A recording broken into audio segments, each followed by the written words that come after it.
Man, ngayon gusto ko gumawa ng orange espresso. Tara, tikman natin.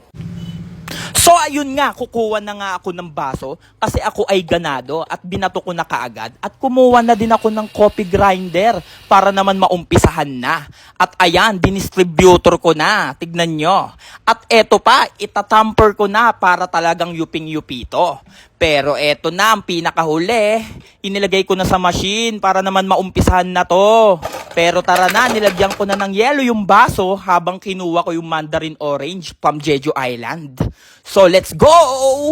At kumuha na din ako ng 150 ml na orange juice at inilagay ko sa baso. Tignan nyo naman. At ayan na yung coffee ko.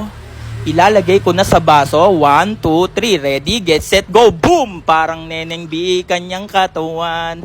Ang sarap. At naglagay na din ako ng garnish na orange para ang ganda ng design. Tignan natin tong orange americano.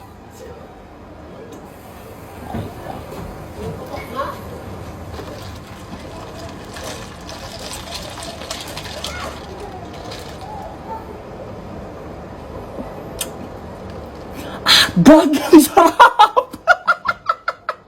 Ang sarap! Quality!